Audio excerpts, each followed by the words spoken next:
अस्सलाम वालेकुम नाज़रीन, उम्मीद है आप जहाँ भी हैं खुश और अपना बहुत ख्याल रख रहे हैं। आज की अहम खबर आपसे शेयर करनी थी। जिस तरह आपको मालूम है कि गुज़िश्ता रोज़ इस्लामाबाद के एडिशनल सेशन जज हुमायूं दिलावर ने तोशाखाना केस में फैसला सुनाते हुए साबिक वज़ीर-ए-आज़म इमरान खान को 5 साल के लिए नाअहल कर दिया है और साथ ही साथ उनको 3 साल कैद की सज़ा सुनाई है और 1 लाख रुपए जुर्माना कर दिया गया है। इस ऑर्डर के बाद ट्रायल कोर्ट के इस जज ने बाकायदा तौर पर ये ऑर्डर जारी किया कि इस्लामाबाद के आईजीपी इंस्पेक्टर जनरल पुलिस को हिदायत की कि साबिक वज़ीर आज़म इमरान खान को उनको गिरफ्तार किया जाए और उनको फिर अडयाला जेल मुंतकिल किया जाए। लेकिन कल के ऑर्डर के बाद पहले ही पंजाब पुलिस जो है वो साबिक वज़ीर आज़म इमरान खान के घर बाहर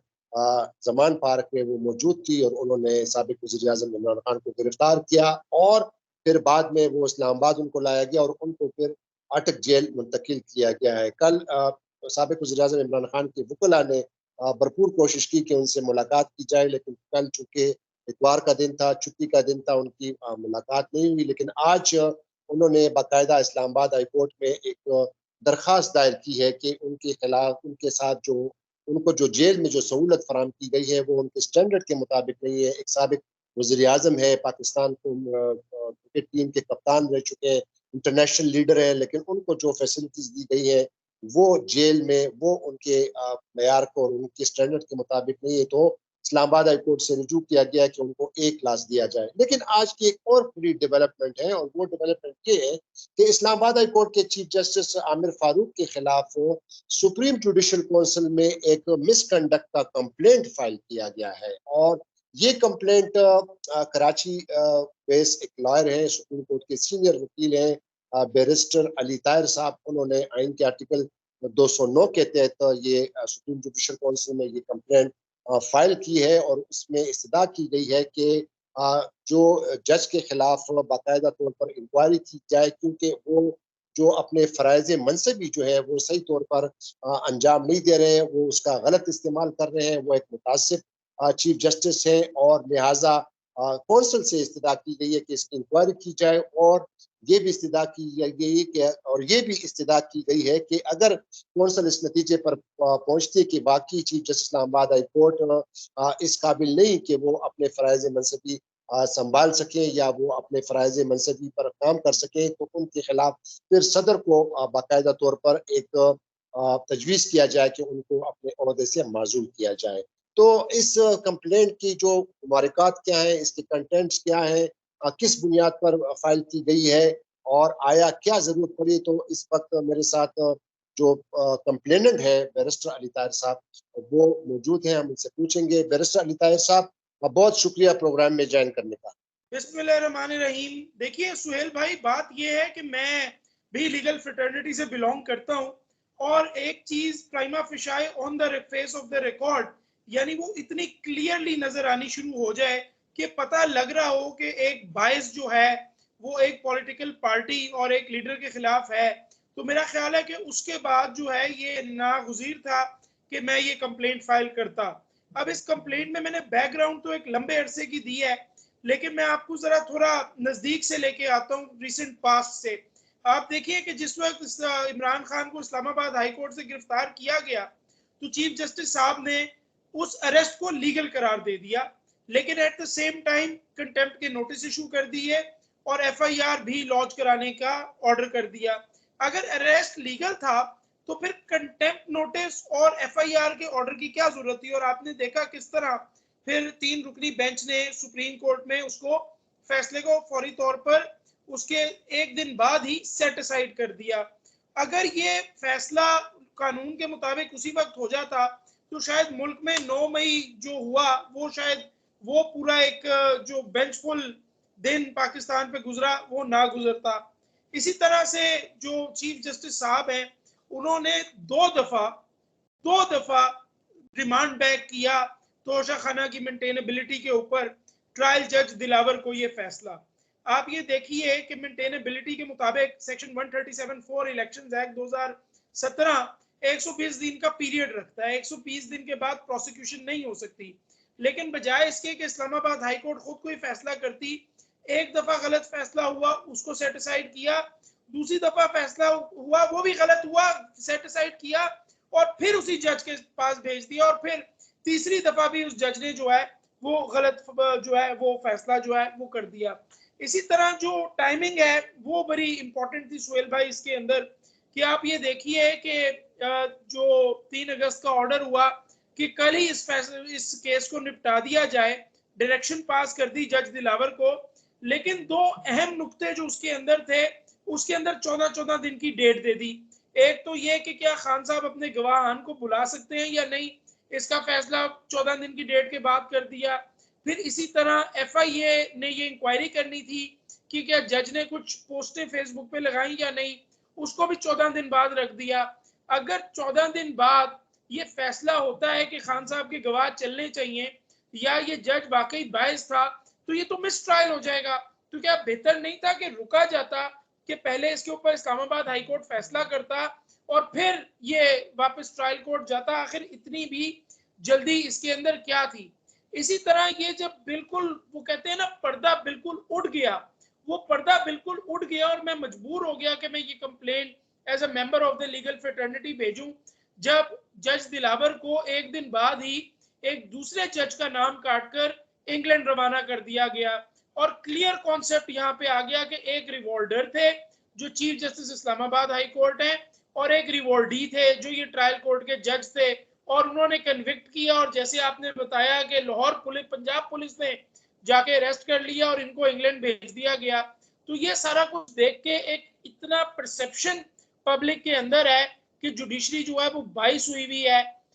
एक पॉलिटिकल पार्टी के खिलाफ, अदारों के हक में, कि मुझे ये कदम लेना पड़ा ताकि सुप्रीम जुडिशल काउंसिल इसकी हकीकत तक पहुंचे और कोई फैसला हमें करके बताए कि क्या ये परसेप्शन दुरुस्त है या ये दुरुस्त नहीं। अच्छा, तो ये आपने जो कंप्लेंट फाइल की है बैरिस्टर अली ताहिर साहब, आपको शायद इल्म होगा कि सुप्रीम जुडिशल काउंसिल के साथ इस तरह मुतअद्दिद दरखास्तें पड़ी हैं। रिसेंट मोस्ट जो है वो सुप्रीम कोर्ट के जज है जस्टिस मज़ाहिर अली अकबर नकवी, उनके खिलाफ कई वकीलों ने कंप्लेंट फाइल की है, और बल्कि उन्होंने क्या पाकिस्तान बार कौंसिल ने भी उनके खिलाफ कंप्लेंट फाइल की है, और अभी तक तो उस पर कोई जो है वो कार्रवाई शुरू नहीं हुई। और गुज़िश्ता रोज तो जस्टिस मुज़ाहिर अली नकवी साहब ने बाकायदा एक लेटर जारी किया चीफ जस्टिस साहब को, कहा कि ये जो मेरे खिलाफ ये जितना भी ये जो कंप्लेंट फाइल की गई है ये बिल्कुल एक मेलाइन कंप्लेन है और जुडिशरी को मेलाइन करना है। तो जब आपने आज ये कंप्लेंट फाइल की है तो आप क्या समझते हैं कि आपके इस कंप्लेंट की कितनी वेटेज होगी, या अगर आप कितना डिटरमिन है, कितना आप तवक्को रखते हैं कि आपकी ये दरख्वास्त जो है ये जल्दी है वो इस पर कार्रवाई होगी? देखिए, इस बात में कोई शक नहीं है कि जितनी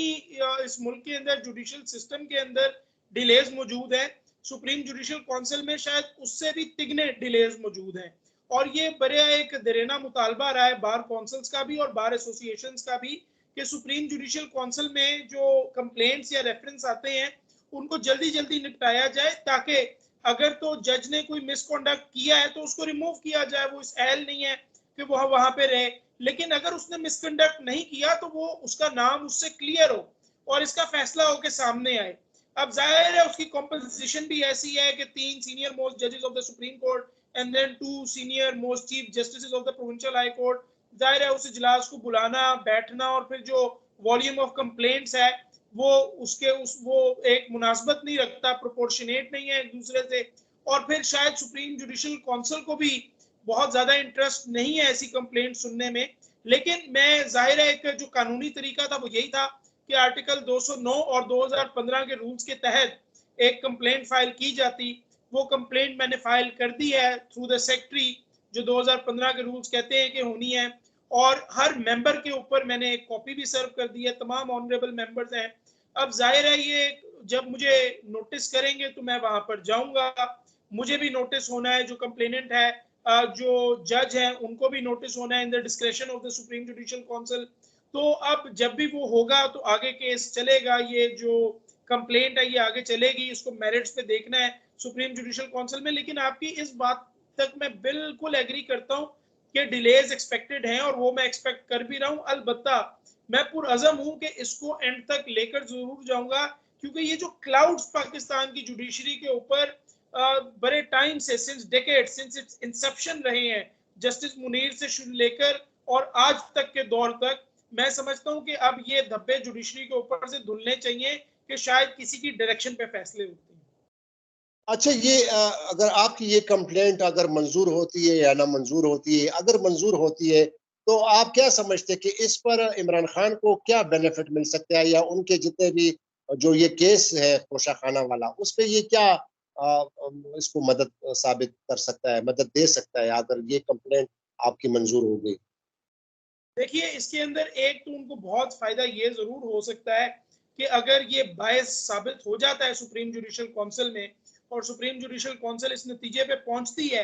कि कोई एक्चुअल बायस था या किसी की डायरेक्शन के ऊपर फैसले किए जा रहे थे, तो इस नतीजे में जो खान साहब के खिलाफ एडवर्स ऑर्डर्स आए हैं वो इसी तरह धुल जाएंगे कि जिस तरह के मलिक क्यूम की टेप आने के बाद आसिफ अली जरदारी के ऊपर से सुप्रीम कोर्ट ने जो सारी कन्विक्शंस थी वो सेट असाइड कर दी थी। तो ये तो खान साहब को एक फायदा होगा, लेकिन मैं यहाँ पे अपनी पोजीशन क्लियर और कैटेगोरिकल करता जाऊं सुहेल साहब कि मैं असल मकसद किसी को फायदा या नुकसान पहुंचाने का नहीं, असल मकसद ये है कि मेरा जो जुडिशियल अदारा है, जिस अदारे से मैं बिलोंग करता हूँ, I am an officer of the court, और जो जुडिशरी है वो बार और बेंच का मिक्सचर है। तो मैं ये चाहता हूँ कि मेरे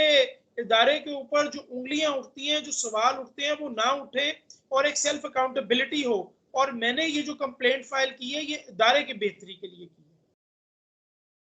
अच्छा, जरा शॉर्टली ये बताइएगा कि आज जो इस्लामाबाद हाई कोर्ट में एक अपील फाइल की गई है इमरान खान के हवाले से कि उनको जो जेल में जो सहूलतें दी गई हैं वो उसके स्टैंडर्ड के मुताबिक नहीं, और उनको एक क्लास जेल दिया जाए, तो इस पर जरा शॉर्टली आप बताइएगा कि क्या जी इसके मैं लिए ये टाइटल है वो? जी मैं ये समझता हूँ कि एज अ पार्लियामेंटेरियन खान साहब का ये राइट बनता है कि उनको ना सिर्फ बेटर क्लास फैसिलिटी यानी बी क्लास, बल्कि ए क्लास जिसको सुपीरियर क्लास कहा जाता है वो उनको मिले। ये हर पार्लियामेंटेरियन का हक है। वो पाकिस्तान की नेशनल क्रिकेट टीम के कैप्टन भी रहे हैं, तो एज ए एथलीट भी उनको, एज ए नेशनल एथलीट भी उनका राइट बनता है। वो एक बहुत बड़े फिलेंथ्रोपिस्ट भी हैं, जाहिर है शौकत खानम उन्होंने बनाई और नमल उन्होंने बनाई, तो एज अ फिलेंथ्रोपिस्ट भी उनका राइट बनता है। वो ऑक्सफोर्ड के ग्रेजुएट भी हैं, एजुकेशन वाइज भी ही फॉरेन एजुकेटेड, उनका ये राइट बनता है। और फिर वजीर आजम तो छोड़िए, लेकिन हर पार्लियामेंटेरियन का ये राइट है कि उसको एक क्लास में रखा जाए। तो मैं ये समझता हूँ कि उनको एक क्लास में रखा रहना जाना चाहिए। जो भी काम होना चाहिए वो कायदे और ज़ाब्ते के मुताबिक होना चाहिए। उनकी ये एंटाइटलमेंट है, उनको ये मिलनी चाहिए। बहुत शुक्रिया बैरिस्टर रिटायर साहब। जी, जी नाजरीन, तो अगले वीलॉग के सामने हाजिर होंगे। नए देखने वाले नाजरीन से मेरी इल्तिमास है कि वो इस चैनल को जरूर सब्सक्राइब कीजिएगा। तो खुदा हाफिज, पाकिस्तान जिंदाबाद।